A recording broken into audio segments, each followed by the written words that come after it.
Hello friends, good morning. चलिए जानते हैं देश और दुनिया की तमाम छोटी बड़ी खबरें, जिसमें सोना चांदी, मौसम और राजनीति से जुड़ी बड़ी खबरें आपको बताएंगे सिर्फ 5 मिनट में। लेकिन उससे पहले वीडियो को लाइक जरूर करें और चैनल पर नए हैं तो चैनल को भी सब्सक्राइब कर लें। तो चलिए वीडियो को स्टार्ट करते हैं। बता दें, बुरहानपुर प्रदेश में बह रही चुनावी बयार के बीच कांग्रेस ने सभी विधानसभा क्षेत्रों की नब्ज टटोलने के लिए चुनाव पर्यवेक्षक नियुक्त कर दिए हैं।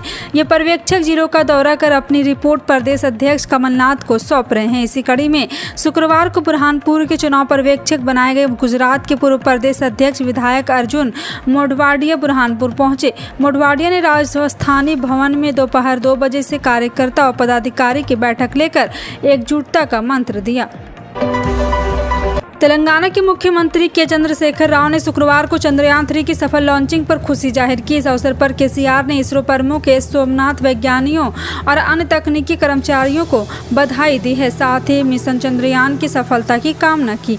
केसीआर ने कहा, चंद्रयान 3 के पहले चरण की सफलता के साथ भारत के अंतरिक्ष अनुसंधान कार्यक्रम ने एक महत्वपूर्ण मील का पत्थर पार कर लिया है।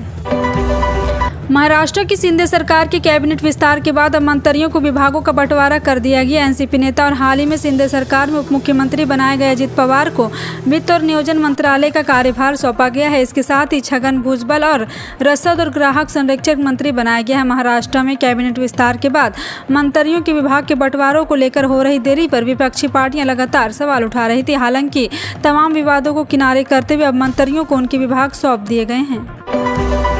बारिश के चलते उत्पादन और सप्लाई चेन प्रभावित होने के चलते टमाटर की बढ़ती कीमतों का असर उससे तैयार होने वाले प्रोडक्ट पर भी पड़ा है। टमाटर प्यूरी की हो रही बात करें तो big basket, swingy, Instamart, Blinkit जैसे ऑनलाइन ग्रोसरी प्लेटफॉर्म पर इनकी डिमांड कई गुना बढ़ गई है। ऑफलाइन स्टोर और खुदरा विक्रेताओं के यहाँ भी टमाटर प्यूरी की डिमांड काफ़ी बढ़ गई और कई जगह तो स्टॉक भी खत्म हो रहे हैं। दूसरी ओर निर्माता कंपनी भी इसका उत्पादन बढ़ा रही है। कांग्रेस का शीर्ष नेतृत्व एक्शन में है। चुनावी राज्यों में संगठन के भीतर की रार गुटबाजी खत्म कराने के बाद नेतृत्व का फोकस अब संगठन को चुस्त दुरुस्त करने पर है। राजस्थान में 192 पदाधिकारी वाली भारी भरकम कार्यकारिणी घोषित करने के बाद कांग्रेस ने हिंदी पट्टी के दूसरे चुनावी राज्य छत्तीसगढ़ में भी संगठन में बदलाव कर दिया है। कांग्रेस ने मोहन मरकाम को छत्तीसगढ़ प्रदेश अध्यक्ष पद से हटाकर दीपक बैज को कमान सौंप दी है। दिल्ली में इस वक्त बीते 3 दिनों से बारिश नहीं हुई। इसके बावजूद यमुना नदी का जलस्तर बढ़ा हुआ है और दिल्ली के कई इलाके जलमग्न है। इसी लेकर आम आदमी पार्टी और बीजेपी में जंग छिड़ी हुई है और आरोप प्रत्यारोप के दौर चल रहे हैं। आप सांसद संजय सिंह ने बीजेपी पर आरोप लगाते हुए इस बाढ़ को प्रायोजित बता दिया है। आप सांसद संजय राउत ने कहा, हिमाचल, पंजाब, हरियाणा, दिल्ली और यूपी पूरी तरह से बाढ़ से प्रभावित है।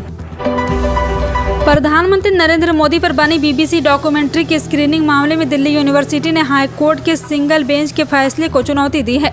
दरअसल दिल्ली यूनिवर्सिटी ने बीते दिनों कांग्रेस छात्र नेता के अयोग्य ठहरा दिया था। छात्र नेता यूनिवर्सिटी के इस फैसले के खिलाफ हाई कोर्ट पहुंच गया था, जहां कोर्ट ने डीयू के फैसले को रद्द कर दिया था। हाई कोर्ट द्वारा पीएचडी स्कॉलर लोकेश चुग की अयोग्यता को रद्द किए जाने के बाद यूनिवर्सिटी ने इस फैसले को चुनौती दी है।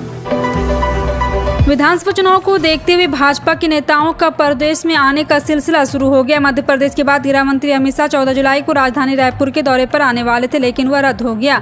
इन वक्त पर इसमें बदलाव हुआ। इस पर कांग्रेस ने तंज कसते हुए जो वजह बताई, आखिर अमित शाह रायपुर क्यों नहीं आ रहे। कांग्रेस ने सोशल मीडिया पर पोस्ट करते हुए दावा किया कि भाजपा के एक और इंटरनल सर्वे में सिर्फ 11 सीटें मिलने का परिणाम देखते हुए अमित शाह का दौरा रद्द हुआ।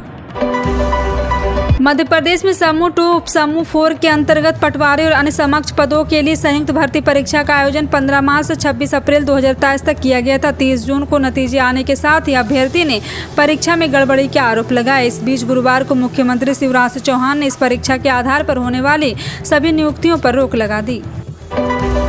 एमआईएम प्रमुख असदुद्दीन ओवैसी ने केंद्र के एनडीए सरकार पर निशाना साधते हुए कहा कि गरीबी, बेरोजगारी, महंगाई और चीनी घुसपैठ जैसे मुद्दों से जनता का ध्यान भटकाने के लिए यूसीसी की बात की जा रही। साथ ही बोले कि केरल के राज्यपाल को भाजपा में शामिल हो जाना चाहिए।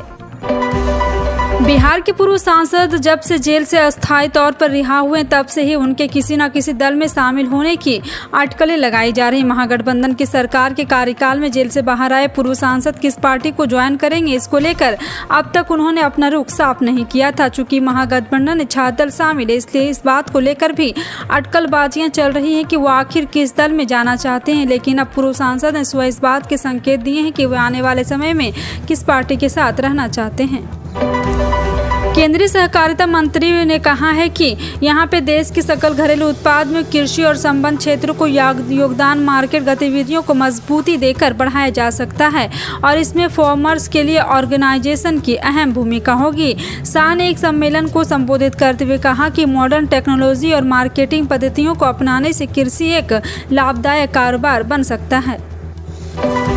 देश के प्रधानमंत्री नरेंद्र मोदी इन दिनों आधिकारिक 2 दिवसीय फ्रांस दौरे पर हैं। आपको बता दें कि बीते दिन उन्होंने फ्रांस की राजधानी पेरिस में शिरकत की। पीएम मोदी की यह ऑफिशियल पेरिस विजिट करीब 36 घंटे की होगी। इस दौरान पीएम मोदी फ्रांस की पीएम एलिजाबेथ बोर्न, राष्ट्रपति इमैनुअल मैक्रों, सीनेट अध्यक्ष और कुछ बड़े सीईओ से मिलने के साथ ही प्रवासी भारतीयों को भी संबोधित कर चुके हैं।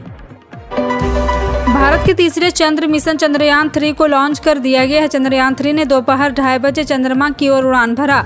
इसे आंध्र प्रदेश के श्रीहरिकोटा स्थित सतीश धवन स्पेस सेंटर से छोड़ा गया। 615 करोड़ की लागत से इसे तैयार किया गया। मिशन करीब 50 दिन की यात्रा के बाद चंद्रमा के दक्षिणी ध्रुव के पास लैंड करेगा। चंद्रयान 3 की भेजने के लिए LBM-3 लॉन्चर का इस्तेमाल किया गया है। और वहीं इसरो प्रमुख एस सोमनाथ ने कहा, चंद्रयान 3 एक बहुत ही महत्वपूर्ण कदम है।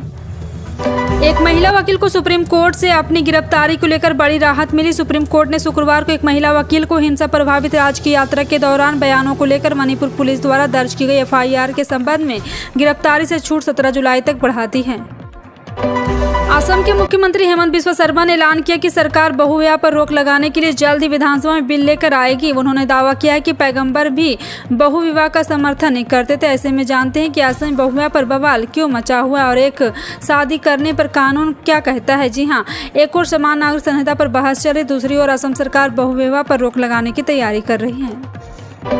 मध्य प्रदेश के कूनो नेशनल पार्क में एक और चीते की मौत हो गई। अफ्रीका से लाया गया मेल चीता सूरज का शव शुक्रवार सुबह मिला है। कूनो में पिछले 4 महीने में 8 चीतों की मौत हो चुकी, जबकि इसी हफ्ते में मरने वाले ये दूसरा चीता है। अधिकारियों ने बताया कि वे चीता सूरज की मौत के कारण सही कारण पता लगाने की कोशिश कर रहे हैं। केंद्र सरकार ने शुक्रवार को दिल्ली NCR में टमाटर की बढ़ती कीमतें कम करने का प्लान लागू कर दिया। इस प्लान के तहत एग्रीकल्चर मार्केटिंग एजेंसी भारतीय राष्ट्रीय सहकारी उपभोक्ता संघ शहर में टमाटर 90 रुपये प्रति किलो के प्राइस पर बेच रही है और अभी देश भर में कई जगहों पर टमाटर 200 रुपये प्रति किलो की बिक रहा है। कांग्रेस ने भारतीय अंतरिक्ष अनुसंधान संगठन द्वारा LBM-3M4 रॉकेट के जरिए भारत के तीसरे चंद्र मिशन चंद्रयान 3 का प्रक्षेपण किए जाने पर वैज्ञानिकों का आभार जताते हुए शुक्रवार को कहा कि वैज्ञानिक समुदाय द्वारा किए गए दशकों के श्रम का फल है तथा पूर्व प्रधानमंत्री के दृष्टिकोण एवं दूरदर्शिता का प्रमाण भी है। मुख्य विपक्षी दल ने यह भी कहा है कि भारतीय अंतरिक्ष कार्यक्रम के आत्मनिर्भर होने के एक लंबा इतिहास रहा है। रेल प्रशासन द्वारा यात्री जनता की सुविधा के लिए चलाई जा रही 6 विशेष गाड़ियों का संचालन रेल मंत्रियों की पर्याप्त उपलब्धता न रहने के कारण तात्कालिक प्रभाव से निरस्त कर दिया गया। यह जानकारी पूर्वोत्तर रेलवे इज्जतनगर मंडल रेल प्रवक्ता ने शुक्रवार को दी। उन्होंने बताया कि मुंबई सेंट्रल से 19 जुलाई से 30 अगस्त 2023 से चलाई जाने वाली 09183 मुंबई सेंट्रल यहां पे बनारस जाने वाले साप्ताहिक विशेष गाड़ी निरस्त रहेगी।